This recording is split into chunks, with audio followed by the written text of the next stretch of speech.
Na základnú školu v Jarovniciach som sa dostal ešte ako študent pedagogickej fakulty v Prešove. Keď som tu absolvoval prax, bolo to asi v roku 1979-80. A vtedy som tu prišiel na túto školu a učil som tu výtvarnú výchovu. Bolo to v triedach, kde boli spolu rómski aj nerómski žiaci. Mal som na hodiny výtvarnej výchovy ten istý materiál a keď sme robili nejakú tému, všimol som si, že rómski žiaci používajú farby úplne ináč ako deti zo slovenskej majority. To ma zaujalo. A tak po rokoch, potom po absolvovaní fakulty som nastúpil na miesto na základnej škole v Brezovici, čo je za Lipanami, malá dedinka, ale snažil som sa dostať tu na túto školu, aby som tu mohol učiť výtvarnú výchovu, nakoľko ma výtvarný prejav rómskych detí zaujal. Bol nespútaný, používali farby úplne voľné a to ma veľmi zaujalo. Mám veľmi blízko k takému spôsobu maľby a chcel som, aby sa to rozvíjalo. Nechcel som ich meniť, aby maľovali tak ako väčšina, ale práve som chcel zachovať ten ich spôsob farebného cítenia a ukázať to iným. Preto aj robím rôzne výstavy, posielam tieto práce na rôzne výtvarné súťaže, kde sa presadzujú aj v konkurencii špecializovaných umeleckých škôl z celého sveta a mám z toho dobrý pocit. Použitie tých farieb u rómskych detí je záležitosťou toho, ako oni vôbec pristupujú k životu, že nemajú nejaké zábrany, nemajú obmedzenia, je to prejav určitej slobody. Tam, kde my, ľudia z majority, ktorí sme vychovaní v určitých hraniciach, odtiaľ, potiaľ, čo sa môže, čo sa nemôže, my máme určité bariéry. Rómske deti tým, že žijú v prostredí tej rómskej osady, kde je tá voľnosť, sloboda, kde tie hranice nie sú tak striktne dodržiavané, majú tú voľnosť, prídu s tým do školy a prakticky tá väzba na skutočnosť, na reálne pravidlá ich nejak nezaväzuje. Aby to bolo pochopené správne, tak poviem určitý príklad. Keď hlavnou témou zobrazenia bol portrét človeka, tak slovenské deti z majority robili tváre človeka žlté, oranžové, lebo taká je pleť, hej. Kdežto rómske deti používajú ten istý materiál, tie isté farby, urobili tvár napríklad zelenú, jedno ucho červené, druhé ucho žlté. Proste neobmedzovala ich tá realita a ja som bol tým fascinovaný, lebo som si spomenul na fovistov, ktorí používali takéto farby a začal som sa smiať, že keď niekto vyhlásil, že fovizmus je mŕtvy, tak hovorím, fovizmus žije v Jarovniciach. A preto robím všetko preto, aby som tie deti nemenil k svojmu obrazu, ale aby som ich viedol k tomu, aby používali tú farebnosť, ktorá im je blízka, lebo v dnešnom svete globalizácie, kde je všetko uniformované, je práve tá zvláštnosť, ten svojbytný prejav veľmi vzácny a myslím si, že to treba chrániť. Samozrejme, to cítenie v sebe majú, ale je potrebné na sebe veľmi veľa pracovať a ten prejav je potrebné kultivovať. Takže je tu na práce na roky, aby aj z toho prostredia vznikli nejakí zaujímaví výtvarníci, ktorí by dokázali ponúknuť v spoločnosti svoj pohľad na svet a určite by to bolo obohatením nás všetkých, ktorí žijeme v tejto spoločnosti.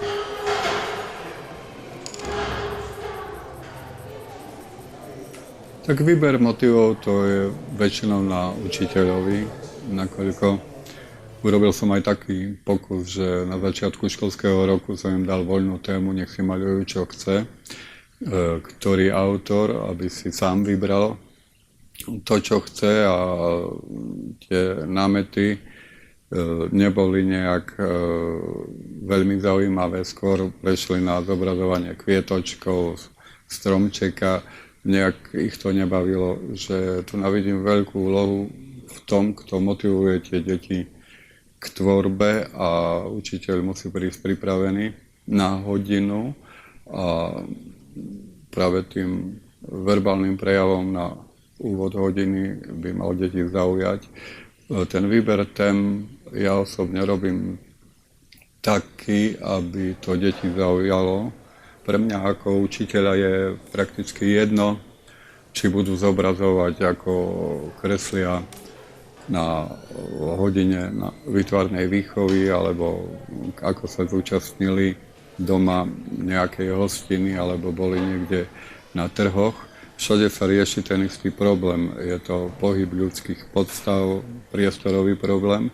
Takže skôr sa bavíme o tom, k čomu majú oni blízko a z tých tém, ktoré sú im blízke, potom vyberáme či už nejaký veselý zažitok, smutný zažitok, lebo po návšteve lekára, že boli u zubara, tak ešte si pamätajú, ako to tam vyzerá, aké sú tam prístroje. Ten vlastný silný zažitok detí by mal byť zdrojom toho námetu, ktorý potom by sa rozvíjal. Avšak je potrebné tieto deti viesť k danej téme tým verbálnym spôsobom, že sa rozprávame o tom, kde boli, čo tam robili, čo tam videli, ako bol napríklad oblečený lekár, alebo pri zásahu požiarníkov, požiarníci, čo mali oblečené, aké auta prišli k požiaru, polícia, hasiči, vlastne dnes už hasiči, a akú majú výstroj, sanitky prišli. Proste oni potom dokážu ten svoj vlastný zážitok aj veľmi zaujímavo spracovať. A keď sa bavíme na tú tému, tak potom žiak, ktorý rozmýšľa nad daným problémom, sám príde za učiteľom, že pán učiteľ, a neviem nakresliť postavu, ako je zohnutá z boku, ako dvíha rebrík, alebo také niečo, čo ten žiak rieši a potrebuje k zobrazeniu danej témy, a to sa potom rieši frontálne na tabuli, kde sa rozkreslí prípadne kompozícia danej témy a sa bavíme o tom námete dopodrobna a deti takto začínajú kresliť. Ale hovorím, prv to dieťa musí dostať nezávisle na téme, či je mu blízka alebo nejaká abstraktnejšia pre neho, musí dostať informácie. Keď má dostatok týchto informácií a ten žiak je zaujatý, tak potom dokáže urobiť aj veľmi zaujímavú prácu. A samozrejme, čo sa týka potom prístupu k tej téme, aby stále nebola používaná jedna technika, tie techniky aj striedať. Napríklad ja netrvám na tom, aby celá trieda robila jednou technikou, že je jeden námet, jedna téma a tá téma sa spracúva v triede, kde niekoľko žiakov robí kresbu tušom, niekoľko žiakov robí papierovú koláž, zopár žiakov pastelom, ale všetci riešia podobný problém, ale každá skupinka používa inú výtvarnú techniku alebo kombinuje tie techniky. Vtedy je pre tie deti zaujímavejšie a sa snažia urobiť tú prácu skôr, aby si vyskúšali tým inú techniku, čo robí tá iná skupinka. Všetko je to o motivácii.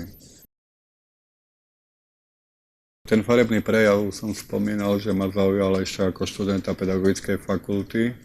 A keď som tu potom nastúpil ako riadny učiteľ výtvarnej výchovy v roku 1986, tak som si uvedomil, že sú to veľmi zaujímavé práce a že bolo by zaujímavé ich prezentovať na nejakom medzinárodnom fóre.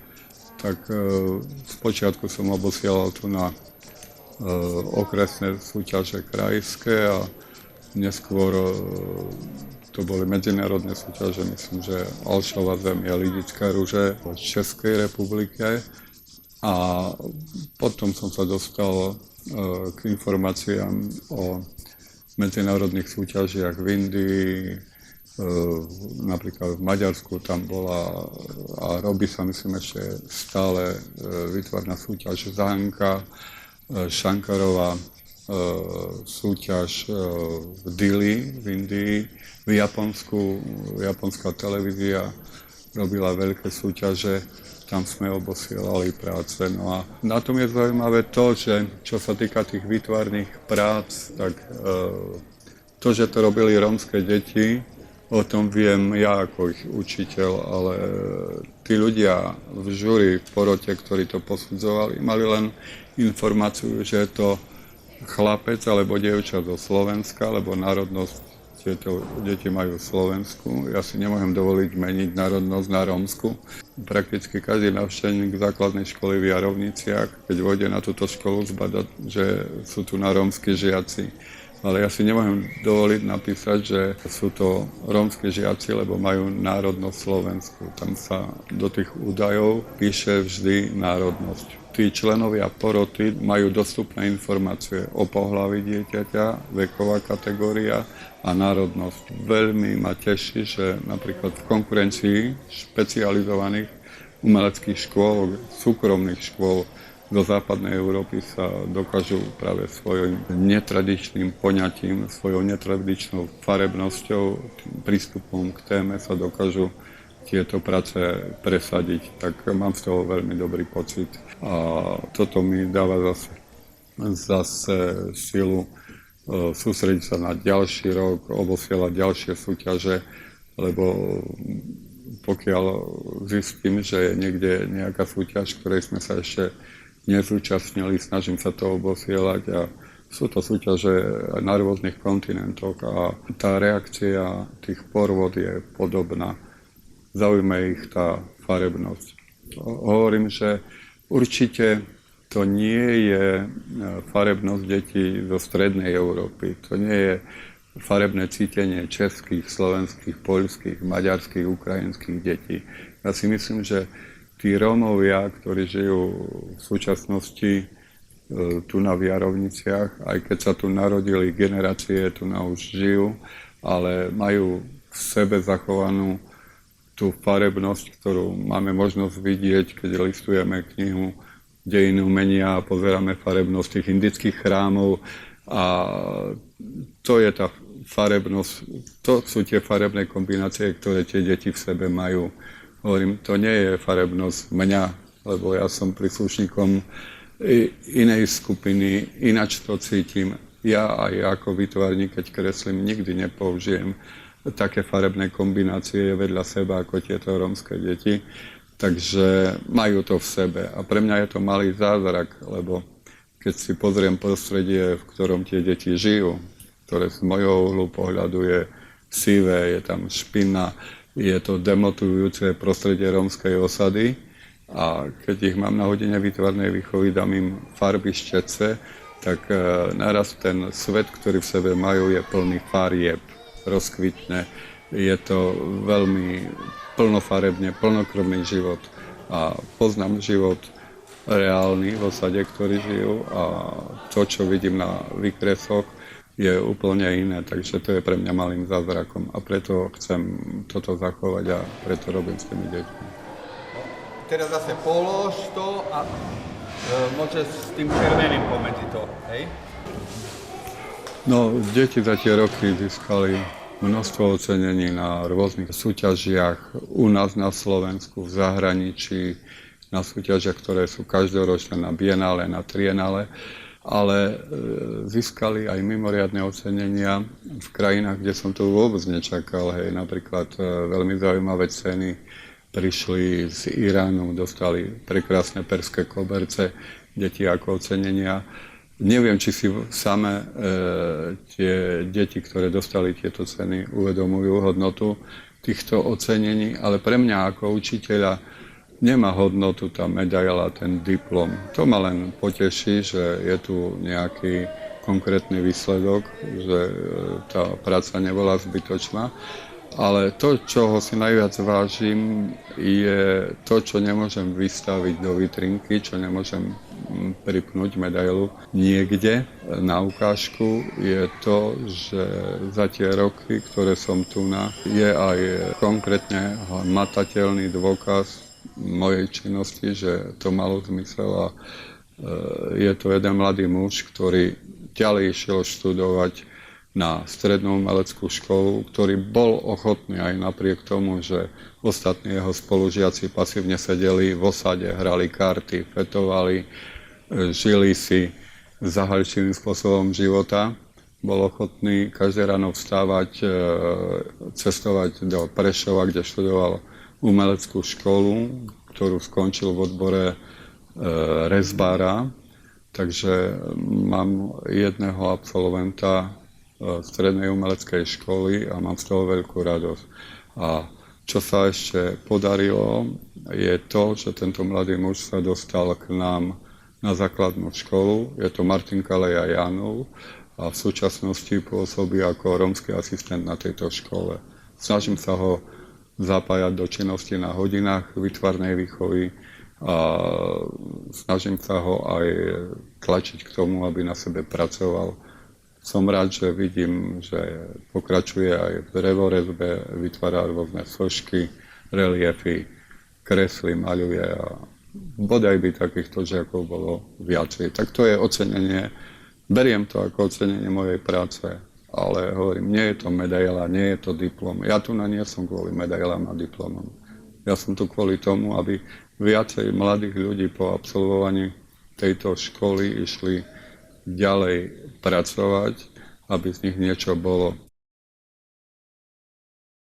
Ale žiaľ, máme taký sociálny systém, ktorý ich demotivuje. A žiaľ, musím konštatovať, že aj napriek tomu, že my ako učitelia na základnej škole, ktoré pracujú s deťmi z malopodnetného prostredia rómskej osady, chceme a snažíme sa tým deťom ukázať, že ten človek, ktorý pracuje a vzdeláva sa, že sa bude mať lepšie, tak je to pre nich utopia, lebo tie deti sa vracajú naspäť do toho prostredia, v ktorom žijú a tam reálne vidia, že to, čo mu vykladá učiteľ, nie je pravda. Práca učiteľa v základnej škole s deťmi, ktoré prichádzajú z rómskej osady, je veľmi náročná. Keď sa pozrieme na prácu učiteľiek v prvom ročníku základnej školy, ktorý zachytáva deti, ktoré neboli v predškolskom zariadení, ten prvý ročník, deti z osady, z prostredia rodiny, v ktorom žijú, kde majú určitý hodnotový systém tejto rodiny, prichádzajú do školského prostredia a mnohé z týchto detí zažívajú kultúrny šok. Prídu do prostredia školy, do prostredia triedy, naraz sa stretnú s veľkým množstvom iných ľudí, iných detí. Mnohé deti nemajú zvyk stýkať sa s inými ľuďmi z iného prostredia. Teraz stretnú tu na množstvo učiteľov, učiteľiek, vyžaduje sa tu určitý poriadok, určitý systém, takže to dieťa zažíva určite šok. Zažíva ho dieťa, ale zažíva ho aj učiteľka. Tá učiteľka v prvom ročníku musí to dieťa naučiť komplet všetko. Od používania toaliet, lebo mnohé z týchto detí nemajú ani toalety doma, od základných hygienických návykov, stravovacích návykov, až potom k tomu, čo prináša zo sebou samotné učenie. Rozvoj jemnej motoriky detí zo zanedbanej rómskej osady je na úplne inom stupni ako deti z majority, kde rodičia kúpia dieťaťu ceruzky, kreslia si, niektoré poznajú už písmena, takže ten spôsob práce sa líši z roka na rok a je závislý od toho, aký ľudský materiál príde, lebo aj tá rómska osada, hoci na prvý pohľad sa zdá byť rovnaká, aj v tej osade žijú rodiny na rôznom stupni kultúrneho rozvoja a aj z jednej osady máte rodiny, kde prichádzajú deti aj verbálne lepšie vybavené, aj s určitými skúsenostiami do styku s inými ľuďmi, ale aj deti, ktoré sú absolútne mimo. Takže tá práca učiteľov a učiteľiek prvých ročníkov, to je porovnateľné asi s baníkmi. Človek, ktorý to nezažil a nepracoval s tými deťmi, to nevie posúdiť. Iná problematika vo vzdelávaní sa objavuje na 2. stupni základnej školy. Tam už prichádzajú deti, ktoré by mali na sebe viacej pracovať, je väčší dôraz na samostatnú prácu. Rómske deti majú možnosti svojho rozvoja. Existuje v našom štáte systém štipendií, že kto má záujem, môže ísť študovať na stredné odborné učilište, strednú školu, neskôr na vysokú školu. Mám taký pocit, že Rómovia nevyužívajú tie možnosti, ktoré sú im poskytované. Skôr tu vidím pasivitu, nezáujem o ďalšie štúdium a je veľmi zlé, keď vy vidíte na 2. stupni, keď sa bavíme s tými deťmi o ich budúcnosti, že sa tešia na to, kedy už budú na sociálnej podpore. Že neteší sa ten žiak na to, že bude zo mňa automechanik, bude zo mňa opravár, bude zo mňa kuchárka, krajčírka, ale teší sa na to, že konečne bude doma a bude dostávať peniaze od štátu.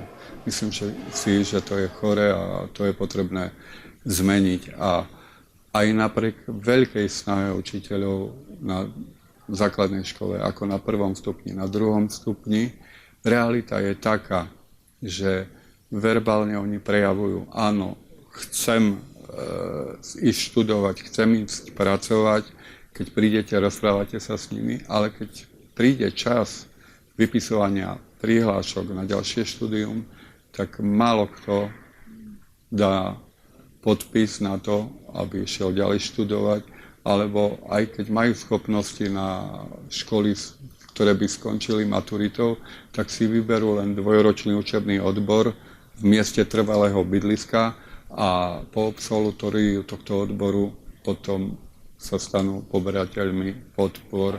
Tu na nešťastím tejto mladej rómskej generácie je zlý sociálny systém. Netýka sa to len Rómov, to sa týka všetkých národností, všetkých národov na svete.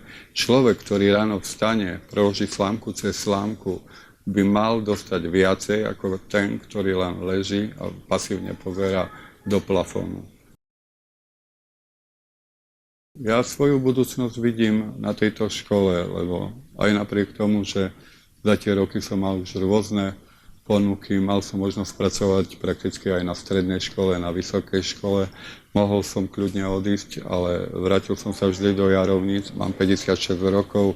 Aj keď posunú ten vek odchodu do dôchodku, tak myslím si, že skončím tu na tejto škole. Čo by som si prijal, ako vidím budúcnosť?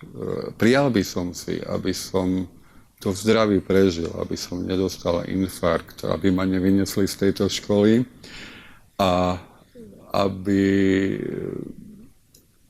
sa našlo viacej takýchto žiakov, ktorí by boli ochotní na sebe pracovať, aby sa prihlásili na tie stredné školy. Ak by bol taký zázrak, že niektorý z nich by si založil nejakú dielničku, aby predával svoje výrobky, tak bolo by to zreálnenie tohto môjho snu, že Rómovia vedia pracovať, len nie sú ochotní na sebe tvrdo pracovať.